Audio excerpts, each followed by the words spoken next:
മോഹൻ അശ്വതിയെ വിവാഹം കഴിക്കുന്നതിൽ ഞാനെതിരായിരുന്നു. കാരണം 10-20 വർഷത്തിന് മുമ്പ് അശ്വതിയുടെ അമ്മയും നാടകനടിയുമായ രുക്മിണിയുടെ ഡൈവോഴ്സ് കേസിൽ അവർക്ക് വേണ്ടി ഞാനാണ് അപ്പിയർ ചെയ്തത്. വിധി അവർക്ക് അനുകൂലമായിരുന്നു. അവരെന്നെ കാണാൻ വന്നു. ഇത് വിധി പകർപ്പാണ്, സൂക്ഷിച്ചു വെച്ചോളൂ.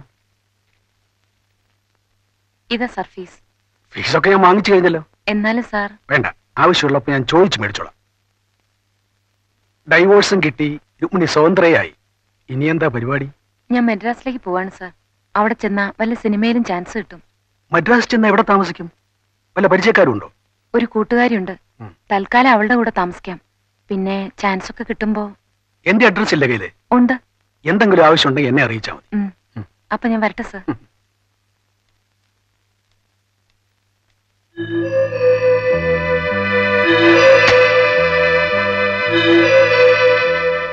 കേസിന്റെ ആവശ്യത്തിനും മറ്റും മദ്രാസിൽ പോകുമ്പോൾ പലപ്പോഴും ഞാൻ രുക്മിണിയുമായി കണ്ടിരുന്നു. ഞങ്ങൾ ഒരുമിച്ച് താമസിച്ചു, ബന്ധപ്പെട്ടു. ഒരിക്കൽ മദ്രാസിൽ ഞാനുള്ള സമയം രുക്മിണി എന്നെ കാണാൻ ഞാൻ താമസിക്കുന്ന ഹോട്ടലിൽ വന്നു. രുക്മിണി പറഞ്ഞത് സത്യമാണോ? അതെ സർ, ഞാൻ ഇന്നലെ ഒരു ഡോക്ടറെ കണ്ടു. രുക്മിണി, എനിക്ക് പരിചയമുള്ള ഡോക്ടേഴ്സ് ഇവിടെയും ധാരാളമുണ്ട്. നമുക്ക് അബോർഷൻ നടത്താം. വേണ്ട സർ. ഒരു പ്രശ്നം ഉണ്ടാവില്ലെന്നേ. വേണ്ട, എനിക്ക് ഈ കുഞ്ഞിനെ പ്രസവിക്കണം, അതിനെ വളർത്തണം. അതെന്റെ ആഗ്രഹമാണ് സാർ. സാറിന് ഭാര്യയും കുട്ടിയുള്ള കാര്യം എനിക്കറിയാം. ഒരിക്കലും ഞാൻ സാറിനൊരു ഉപദ്രവമാകില്ല. ഈ കുഞ്ഞിന്റെ അച്ഛൻ ആരാണെന്നുള്ള കാര്യം ഞാൻ ഒഴികെ ഈ ലോകത്ത് മറ്റാരും അറിയില്ല. സാറിന് എന്നെ പൂർണ്ണമായും വിശ്വസിക്കാം.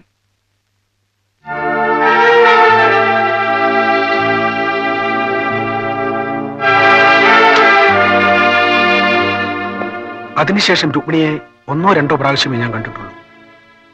അശ്വതിയെ രുക്മിണി പ്രസവിച്ചു. അവൾ വളർന്ന് ബാലതാരമായി, പ്രസിദ്ധ നടിയായി. രുക്മിണി മരിച്ച വിവരം ഞാൻ ഏതോ പേപ്പറിൽ വായിച്ചാണ് അറിഞ്ഞത്. പക്ഷെ മരിക്കുന്നവരെയും രുക്മിണി വാക്കുപാലിച്ചു. അശ്വതിയുടെ അച്ഛൻ ഞാനാണെന്ന കാര്യം അവൾ ആരോടും പറഞ്ഞിരുന്നില്ല. എന്റെ മകനും അശ്വതിയും തമ്മിൽ സ്നേഹത്തിലാണെന്ന കാര്യം വളരെ വൈകിയാണ് ഞാൻ അറിഞ്ഞത്. എത്ര ശ്രമിച്ചിട്ടും എനിക്ക് അവനെ അതിൽ നിന്നും പിന്തിരിപ്പിക്കാനായില്ല. മരിക്കുന്നതിന് ഒരാഴ്ച മുമ്പ് മദ്രാസ് ചെന്ന് അശ്വതിയോട് ഞാൻ അഭ്യർത്ഥിച്ചു. അവളും കൂട്ടാക്കിയില്ല. വേണമെങ്കിൽ മോഹനെ പിന്തിരിപ്പിക്കാൻ അവൾ എന്നോട് പറഞ്ഞു. ഞാൻ അശ്വതിയെ കണ്ട കാര്യം അറിഞ്ഞ മോഹൻ എന്നോട് തറപ്പിച്ചു പറഞ്ഞു, ആരെതിർത്താലും ശരി അവർ തമ്മിൽ വിവാഹം കഴിക്കുമെന്ന്.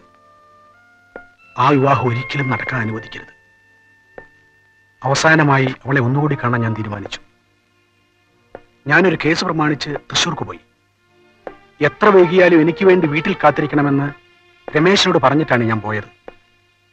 ട്രെയിനിലാണ് ഞാൻ മടങ്ങിയത്.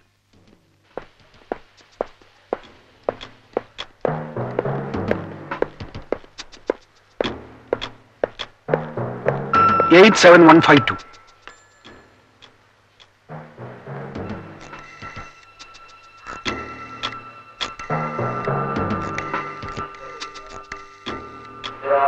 സർ. ഹലോ, ഹോട്ടൽ പ്രസിഡന്റ് അല്ലേ? അവിടെ അശ്വതി ഉണ്ടോ? 353401.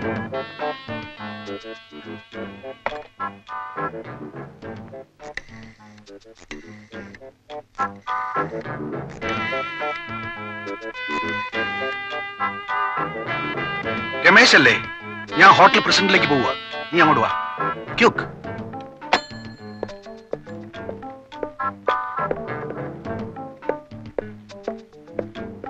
Hotel president.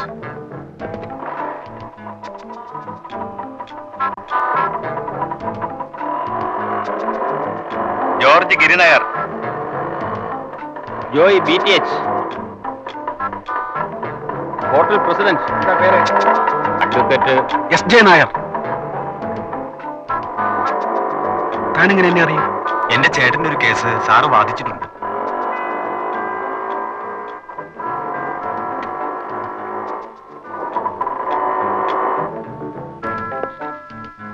എത്രയാ? 5 രൂപ.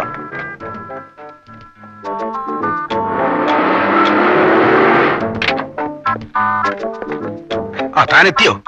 എത്തി. വണ്ടി കൊണ്ടുപോയി പാർക്ക് ചെയ്തിട്ട് പോരെ. ശരി. എന്താ കാശ് പോരെ? മതി സർ. പിന്നെ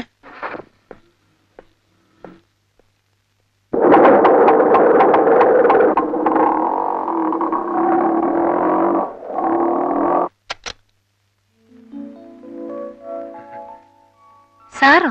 വരൂ. Thank you. ഇരിക്കൂ. മോഹൻ ഇപ്പൊ പോയതേ ഉള്ളൂ. മോഹൻ എന്ത് പറഞ്ഞു? മെഡ്രാസിൽ മടങ്ങിയെത്തിയാലുടൻ രജിസ്റ്റർ വിവാഹം നടത്താന്ന് പറഞ്ഞിട്ടാ മോഹൻ പോയത്.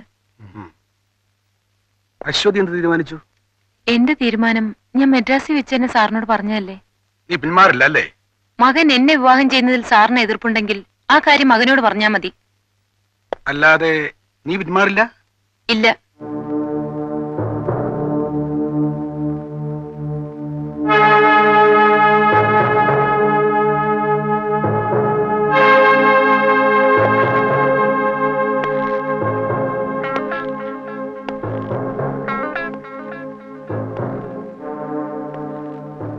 നീ ജീവിച്ചിരുന്നാലല്ലേ ഈ വിവാഹം നടക്കൂ.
രമേഷ്, സാരി ഒന്നും കാണുന്നില്ലല്ലോ. ഇവിടെ സാരി ഉപയോഗിക്കില്ലേ?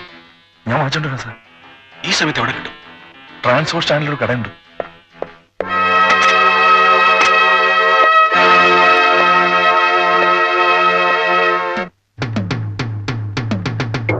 ഇനി എന്തെങ്കിലും വേണോ സാർ? ഒന്നും വേണ്ട, വേഗം ഒന്ന് പാക്ക് ചെയ്തതാ.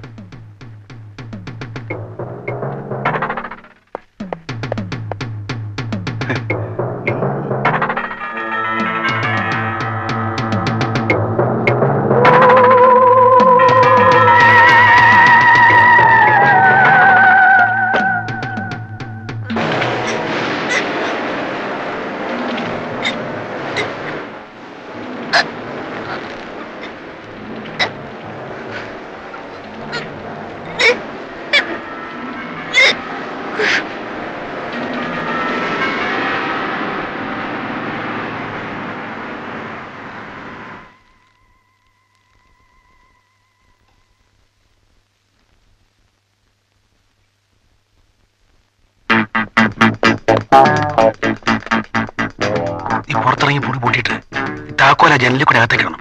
വെട്ടിയെടുത്തു. വാ.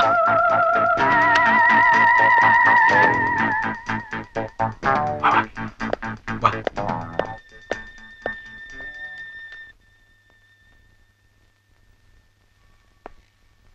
മറ്റൊരു മാർഗവും ഇല്ലാത്തതുകൊണ്ടാണ് ഞാനത് ചെയ്തത്. അശ്വതി നിങ്ങളുടെ മകളാണെന്നുള്ള കാര്യം അശ്വതിയോടോ മോഹനോടോ നിങ്ങൾ എന്തുകൊണ്ട് പറഞ്ഞില്ല? അപമാനം ഭയന്നാണ് ഞാൻ പറയാഞ്ഞത്. സഹോദരൻ സഹോദരിയെ സ്നേഹിച്ച് വിവാഹം കഴിക്കാൻ തീരുമാനിച്ച കാര്യം നാട്ടുകാരറിഞ്ഞാൽ അത് താങ്ങാനുള്ള ധൈര്യം എനിക്കുണ്ടായില്ല. Very sorry mister Mohan. കുറച്ചു നേരത്തേക്കാണെങ്കിൽ കൂടി മോഹനെ കുറ്റവാളിയാക്കിയതിൽ എനിക്ക് ദുഃഖമുണ്ട്. ഓട്ടോ ഡ്രൈവറുടെ മൊഴിയിൽ നിന്നും യാത്രക്കാരൻ വക്കീലാണെന്ന് മനസ്സിലായി.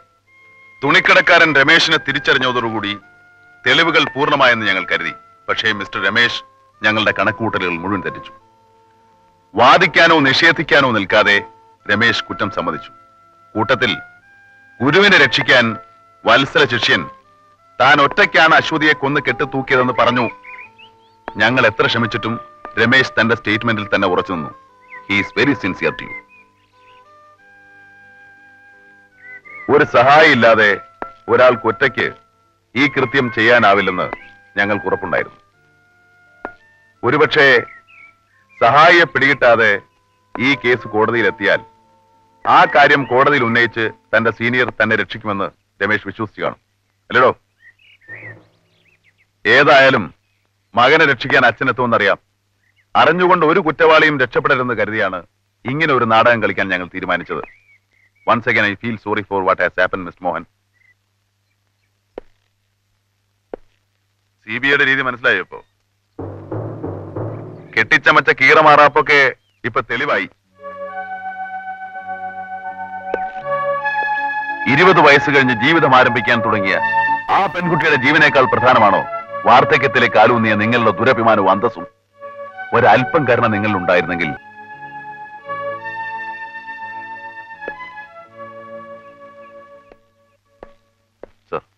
Yes, you can take them. Mr. Devadas. Sir.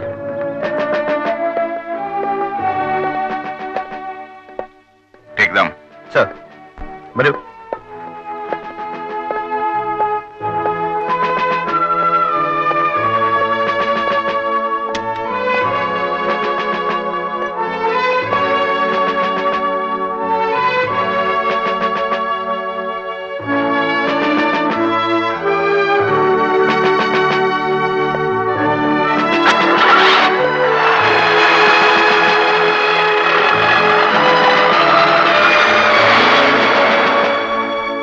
സാറിന് അന്തസ്സായിട്ട് റിട്ടയർ ചെയ്യാം.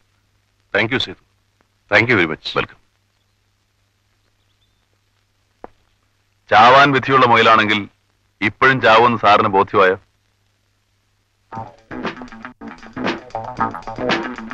എന്റെ കർത്താവേ, ഇയാളെ വെള്ളം പോലും കിട്ടാത്ത ഒരിടത്തേക്ക് സ്ഥലം മാറ്റിയിരുന്നെങ്കിൽ. എന്താ അവസ്ഥ?